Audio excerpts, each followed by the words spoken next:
राजनीति, आंदोलन, किसान, करप्शन, गरीबी, इन सभी मुद्दों पर आवाज उठाएगा अब तक न्यूज इंडिया।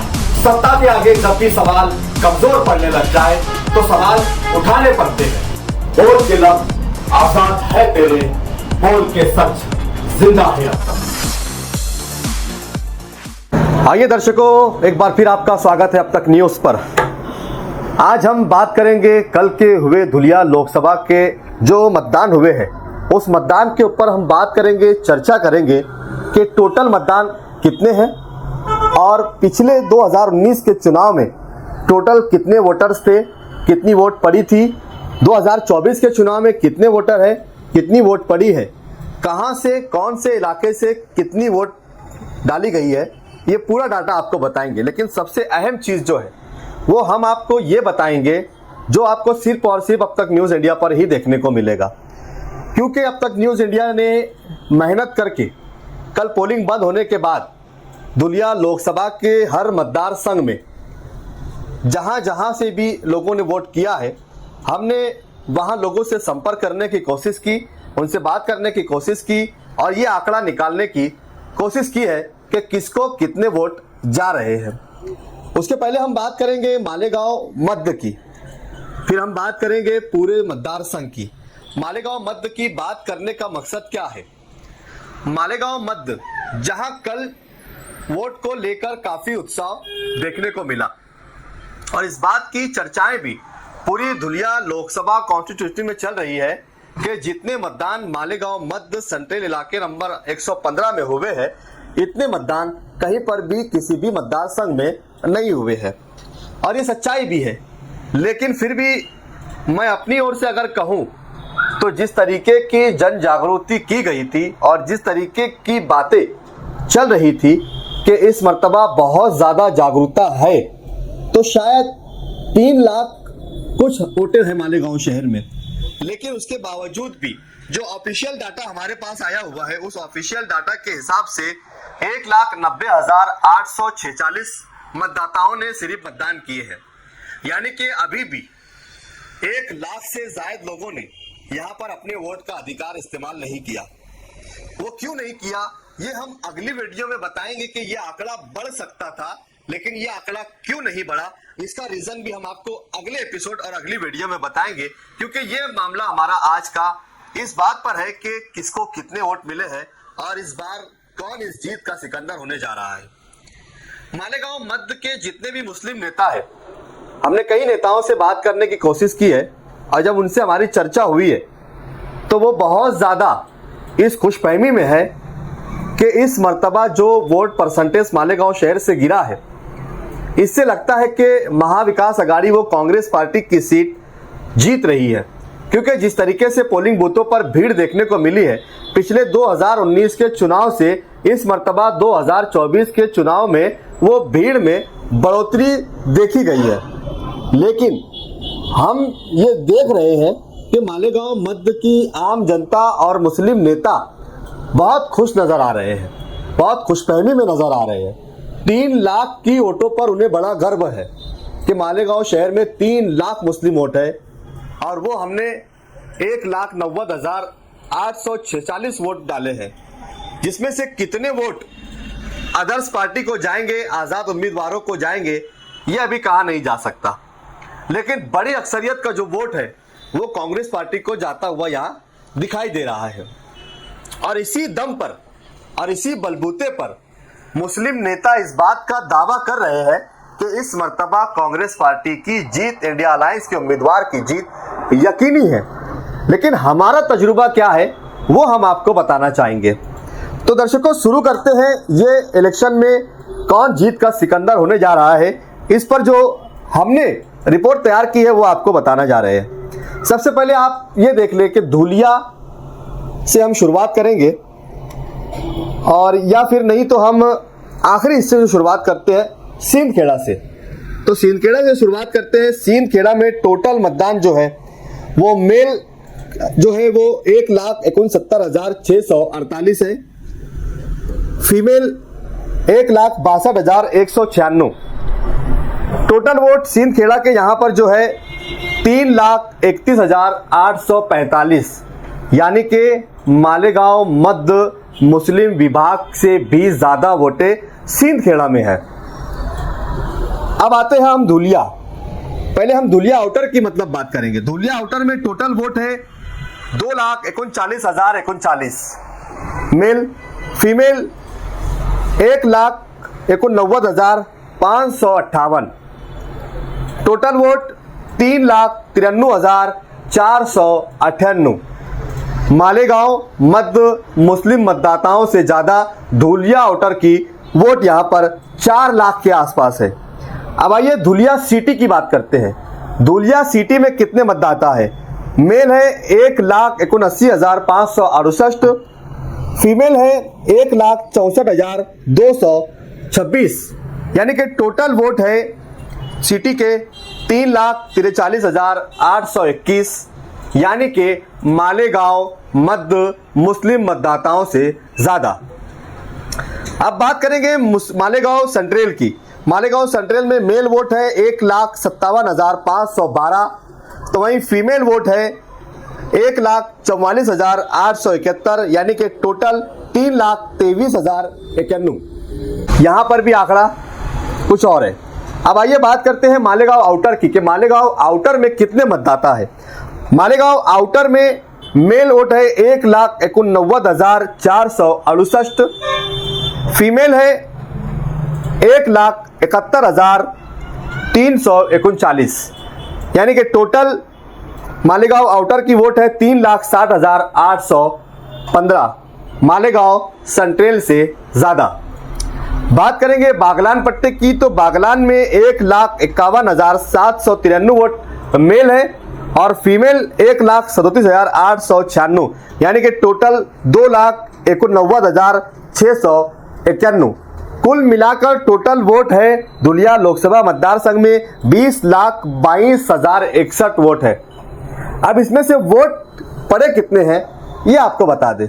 पिछले लोकसभा के चुनाव का भी आंकड़ा आपको बता देते हैं। 2019 में कितने मतदाता थे, कितने वोट थे। पिछले 2019 में 19,81,012 वोट थी जो धुलिया लोकसभा की थी, जिसमें मतदाताओं ने अपने मत का अधिकार निभाए थे 10,88,578। ये 2019 का डाटा है। अब इस बार के हमने बताया आपको कि कितनी वोट है और कितने वोट इस साल 2024 के कल के पोलिंग में पड़े हैं। तो पड़े हैं कुल 11,31,580 वोट यानी कि पिछले के चुनाव के मुकाबले बहुत ज्यादा वोटों का परसेंटेज यहाँ नहीं बढ़ा है। यहाँ 10,88,578 पिछले 2019 में और 11,31,580 इस चुनाव में, यानी कि यहाँ पर आंकड़ा सिर्फ और सिर्फ 42,000 वोट ही बढ़े हुए हैं। अब कौन से हिसाब से कांग्रेस पार्टी के उम्मीदवार को जीत मिल रही है इस पर बात करेंगे। मालेगांव शहर के मुस्लिम नेताओं की खुशफहमी है कि मालेगांव के मुस्लिम वोटों की बदौलत कांग्रेस की सीट जीत रही है। यह सीट जब जीतती थी कि जब जहां जहां हमने आपको वोटें बताई है, सिंदखेड़ा, धुलिया बाइये, धुलिया सिटी, मालेगांव बाइये, बागलान, यहां पर भाजपा को कितने वोट पड़ रहे हैं और कांग्रेस को कितने वोट पड़ रहे हैं, जो डाटा हमारे पास आया हुआ है वो डाटा अगर हम आपको बताएं और उस डाटा के हिसाब से अगर बात करें तो शायद आप भी हमारी बात से सहमत होंगे कि ये जो आंकड़ा आया हुआ है ये आंकड़ा हमें जीत नहीं दिला रहा है। अब जो आंकड़ा हम आपको बताने जा रहे हैं ये हमारा एग्जिट पोल है। हो सकता है कि हमारा एग्जिट पोल गलत भी हो। हम ये दावा नहीं कर रहे कि बीजेपी की सीट चुनकर आ रही है, लेकिन जो डाटा हमारे पास जमा हुआ है, जो गणित लगाया जा रहा है, वो गणित हम आपको बता रहे हैं कि जिस तरह हमने जब लोगों से संपर्क किया और जो डाटा हमने जमा किया है उस डाटे के हिसाब से कौन सी सीट चुनकर आ रही है ये फैसला आप खुद करिए। हो सकता है कि हमारा एग्जिट पोल गलत भी साबित हो सकता है। फिर भी आइए चर्चा करते हैं। सबसे पहले शुरुआत करेंगे धुलिया आउटर। धुलिया आउटर में कितने मतदान पड़े हैं। धुलिया आउटर में टोटल 2,25,522 लोगों ने अपने वोट डाले हैं। अब इसमें जो मतदान का आंकड़ा हमने जब लोगों से मुलाकात कर फोन पर बातचीत की है और वहां जो हमारे जो लोगों से हमने संपर्क किया है, उनका कहना यह है कि धुलिया बाइये में बीजेपी की एक लहर थी और वोटों का परसेंटेज बीजेपी के खाते में चला गया है। उनके हिसाब से, बताने के हिसाब से, यहाँ धुलिया बाइये में 1,55,000 वोट जो भाजपा के खाते में जाते हुए दिखाई दे रहे हैं 2,25,522 वोटों में से। तो वहीं कांग्रेस इंडिया अलायंस की उम्मीदवार शोभा दिनेश बच्चाव को धुलिया बाइये से सिर्फ 65 से 70,000 वोट ही मिलते हुए दिखाई दे रहे हैं। बात करेंगे धुलिया सिटी की, तो धुलिया सिटी में 1,75,000 टोटल वोट पड़े हैं, जिसमें से 90,000 के आसपास ये वोटे बीजेपी उम्मीदवार डॉक्टर सुभाष भामरे को जाते हुए दिखाई दे रहे हैं। वहां पर जो लोगों की प्रतिक्रिया आई है उस हिसाब से 90,000 वोट भाजपा के खाते में जा रहे हैं। तो वहीं कांग्रेस अलायंस की जो उम्मीदवार है उसके खाते में सिर्फ 85,000 वोट धुलिया सिटी से यहाँ जा रहे हैं। अब आइए बात करते हैं सिंदखेड़ा की। सिंदखेड़ा में 1,82,953 वोट टोटल मतदाताओं ने डाले हैं, जिसमें से सिंदखेड़ा में एक लहर बीजेपी की बताई जा रही थी कि वहां पर बीजेपी 80% वोट ले रही है और 20% पर ही सिर्फ कांग्रेस उम्मीदवार को वोट मिल रहे हैं। तो अगर बात की जाए तो वहां 1,82,963 वोटों में से सिंदखेड़ा में 1,25,000 वोट भाजपा उम्मीदवार सुभाष भामरे को मिलते हुए दिखाई दे रहे हैं। तो वहीं कांग्रेस अलायंस की उम्मीदवार शोभा दिनेश बच्चाव को सिंदखेड़ा में सिर्फ 55,000 वोट ही मिलते हुए दिखाई दे रहे हैं। अब बात करेंगे मालेगांव सेंट्रल की, तो मालेगांव सेंट्रल में यहाँ पर टोटल 1,90,846 वोट हुए हैं। 1,90,846 वोट में से यहाँ पर शोभा दिनेश बच्चाव जो कांग्रेस की उम्मीदवार है और डॉक्टर सुभाष भामरे, पिछली बार की तरह डॉक्टर सुभाष भामरे को इस बार भी यहाँ सिर्फ और सिर्फ 5,000 वोट ही मिलते हुए दिखाई दे रहे हैं।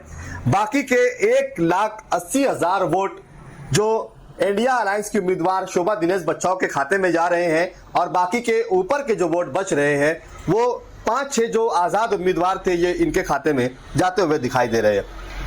तो वहीं बात करेंगे अब हम मालेगांव आउटर की, कि मालेगांव आउटर में कितने मतदान किस को गए हैं। तो मालेगांव आउटर में यहाँ 1,94,840 वोट पड़े हैं, यानी कि ये एक पिछली बार की तरह एक अच्छा आंकड़ा यहाँ पर सामने आ रहा है। 1,94,840 वोट में से बीजेपी उम्मीदवार डॉक्टर सुभाष भामरे को यहाँ 1,30,000 वोट आउटर से जाते हुए दिखाई दे रहे हैं। तो वहीं शोभा दिनेश बच्चाव को यहाँ 60,000 वोट ही ग्रामीण से मिल रहे हैं।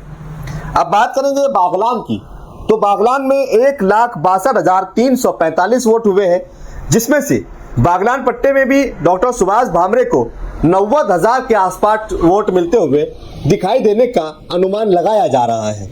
तो वहीं कांग्रेस उम्मीदवार डॉक्टर शोभा दिनेश बच्चाव को 60,000 वोट मिलते हुए दिखाई दे रहे हैं। अब हम आपको आंकड़ा दिखाते हैं कि 11,30,000 जो मतदान हुए हैं उसमें से किसको कितने मिले हैं और कौन कितनी वोटों से हार रहा है, कौन कितनी वोटों से चुन रहा है। ये एग्जिट पोल है, गुमान लगाया गया है, अनुमान लगाया गया है।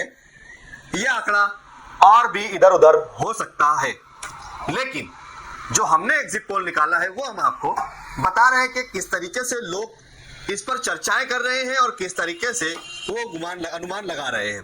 तो ये कुल मिलाकर जो वोटों का आंकड़ा आया हुआ है, इसमें कांग्रेस उम्मीदवार शोभा दिनेश बच्चाव को 5,05,000 वोट धुलिया लोकसभा मतदार संघ में मिल रहे हैं। तो वहीं डॉक्टर सुभाष भामरे इनको 5,95,000 वोट मिलते हुए दिखाई देने का अनुमान यहाँ पर लगाया जा रहा है, यानी कि डॉक्टर सुभाष भामरे की जीत यहाँ पर 90,000 वोटों से हो सकती है। अगर ये एग्जिट पोल या ये जो अनुमान लगाया गया है इस हिसाब से ही अगर वोट परसेंटेज होता है तो 90,000 से डॉक्टर सुभाष भामरे जीत सकते हैं।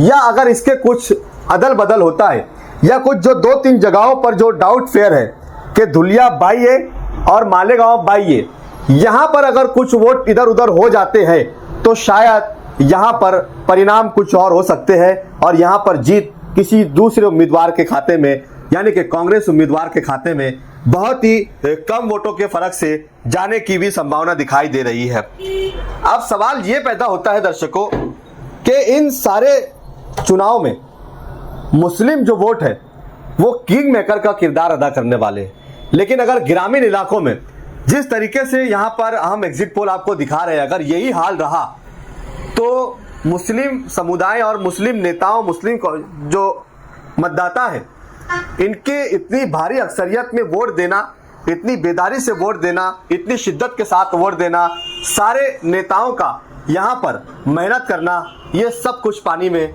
जा सकता है अगर ग्रामीण के रिजल्ट कुछ और होते हैं तो। लेकिन ऐसा हमें लग रहा है कि शायद यहाँ पर मुस्लिम नेता किसी बड़े गुमान में है और वो किसी बड़े गुमान का शिकार हो रहे हैं। शायद उन्हें भी अपने तौर पर इसकी जानकारी लेनी चाहिए और क्या है वो आवाम के सामने बताना चाहिए कि कहां से कितने वोट शोभा दिनेश बच्चाओं को मिल सकते हैं। क्या ये जो हमारा बताया हुआ आंकड़ा है ये बदल सकता है या फिर यही आंकड़ा होगा और इसी प्रकार से भाजपा की जीत होगी और एक बार फिर कांग्रेस को यहाँ पर शिकस्त उठानी होगी, क्योंकि इसमें बहुत सारी बातें हैं जो हम आपको नहीं बता सकते अभी, क्योंकि बहुत सारी बातें यहाँ पर हम खोलकर नहीं बोल सकते कि कांग्रेस उम्मीदवार ने कहां पर कौन सी कमजोरी और कहां पर कुछ जो करना चाहिए था वो नहीं किया, बीजेपी को क्या करना चाहिए था जो उन्होंने उससे भी ज्यादा बढ़कर किया। ये सारी बातें हैं जो हम आप तक यहाँ शेयर नहीं कर सकते, लेकिन जो हमने एग्जिट पोल आपको दिखाया है, आपकी अपनी क्या राय है आप कमेंट बॉक्स में हमें जरूर बताइए और इंतजार करिए 4 जून का कि हमारे बताए हुए एग्जिट पोल के हिसाब से परिणाम आते हैं या फिर कुछ और। बने रहेंगे इसके ऊपर और आज शाम एक चाय पर चर्चा भी होगी, वो भी आप तक पहुंचाएंगे। आप इसके बाद वाला एपिसोड भी जरूर देखिए। दर्शकों, अगर आपने अब तक न्यूज इंडिया को सब्सक्राइब नहीं किया है तो सब्सक्राइब कर बेल आइकन को प्रेस कर दे ताकि हमारा हर वीडियो आपको मिलता रहे और हर खबर से आपको हम बाखबर करते रहे। ये हमारी ड्यूटी हम आपको निभाएंगे। आप भी जिम्मेदारी से अब तक न्यूज इंडिया को सब्सक्राइब जरूर कर ले। फिर मुलाकात करूंगा नए मुद्दों पर नए सवाल के साथ। तब तक के लिए शब खैर, शुभ रात्रि, जय हिंद, जय महाराष्ट्र।